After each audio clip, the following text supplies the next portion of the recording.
नमस्कार, स्वागत है आप सभी का जी न्यूज पर। दोपहर के 12:30 बज रहे हैं। आपके साथ मैं हूं पूर्णिमा मिश्रा। कश्मीर से आतंकवाद पर सबसे बड़ी खबर आई है। घाटी में एक लेडी टेररिस्ट आतंकी ग्रुप को लीड कर रही है और ये टेररिस्ट आतंकी संगठन लश्कर के लिए काम करती है। इससे पहले साल 2012 में भी लश्कर ने 21 महिला आतंकियों को अपने कैंप में ट्रेनिंग दी थी। पाकिस्तान ऑक्यूपाइड कश्मीर के मुजफ्फराबाद में इन्हें हथियार चलाने की ट्रेनिंग दी गई थी ताकि कश्मीर में आतंकी हमले कराए जा सके। इस आतंकी ग्रुप का नाम दख्तरान-ए-तैयबा रखा गया। खुफिया सूत्र ये बताते हैं कि कश्मीर में हमला करने के लिए तैयार महिला आतंकी का पता दूसरे आतंकी के मैसेज को इंटरसेप्ट करने के बाद मिला है।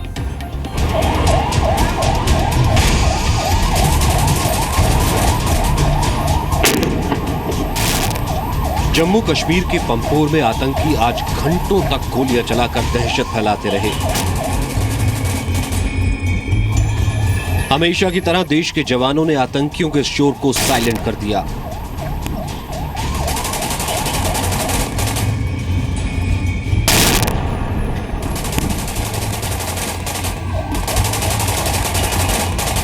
दुश्मन की किसी भी नापाक हरकत को नेस्तनाबूद करने के लिए हर टाइम तैनात रहते हैं। हमें भी अगर दुश्मन दोबारा कभी ऐसी हरकत करता है तो हम उसका मुंह तोड़ जवाब देंगे और उसे अपने किसी भी नापाक इरादे में कामयाब नहीं होने देंगे।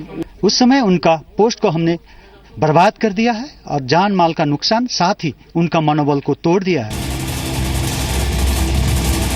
असल में पीओके की सर्जिकल स्ट्राइक के बाद लश्कर-ए-तैयबा का चीफ हाफिज सईद भारत में बड़े हमले की फिराक में है।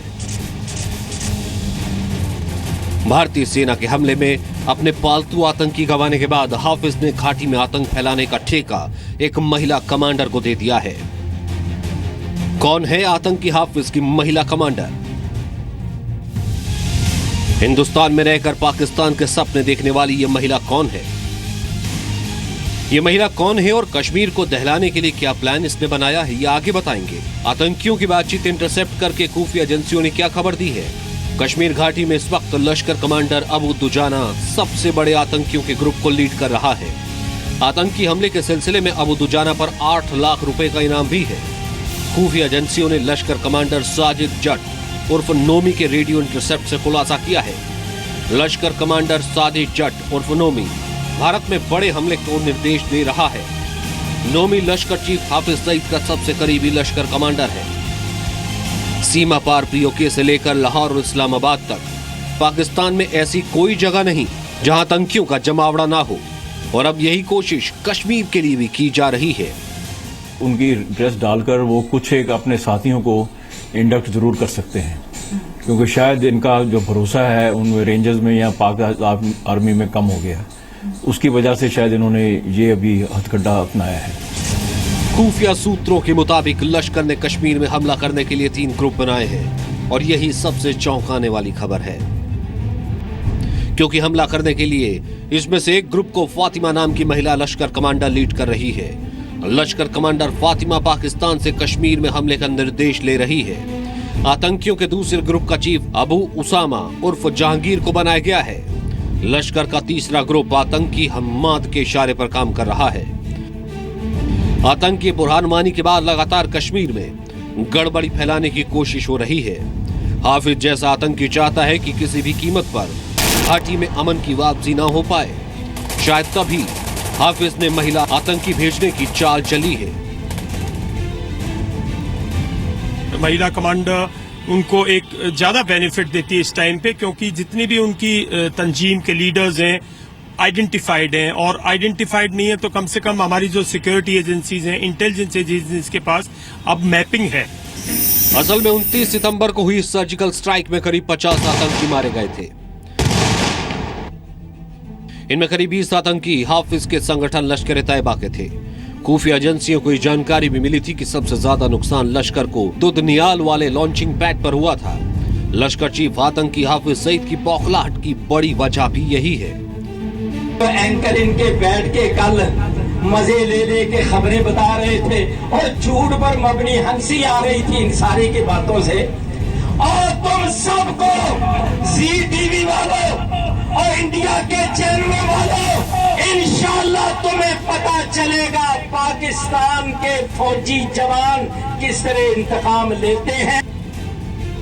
बदला लेने की कोशिश जम्मू के इंटरनेशनल बॉर्डर पर हो रही है। सेना की सर्जिकल स्ट्राइक और उसके बाद एलओसी से सटे इलाकों में कड़ी चौकसी को देखते हुए अब आतंकी जम्मू से सटे इंटरनेशनल बॉर्डर के जरिए बड़ी संख्या में घुसपैठ करने की साजिश रच रहे हैं। खुफिया एजेंसियों के मुताबिक जम्मू से सटे पाकिस्तान के इलाकों में कई ऐसे लॉन्चिंग पैड देखे गए हैं जहां आतंकियों की हरकत हो रही है।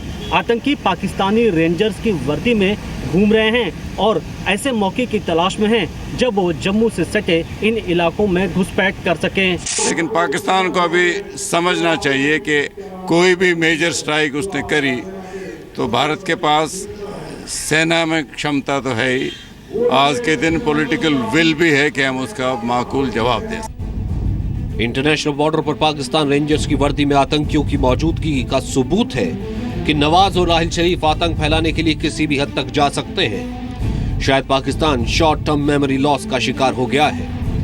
10 दिनों पहले आतंकी अड्डों पर हमला उसे याद नहीं है। विजयदशमी से पहले आतंक के खिलाफ सीमा पार एक्शन तो सिर्फ शुरुआत थी। अगर ये आतंकी किरदार जल्द नहीं सुधरे तो ये आगाज अपने अंजाम पर पहुंचेगा और वो अंजाम होगा हाफिज सईद सहित आतंकवाद का खात्मा। दिल्ली से मनीष शुक्ला के साथ निवृत्ति मोहन, जी मीडिया, दिल्ली।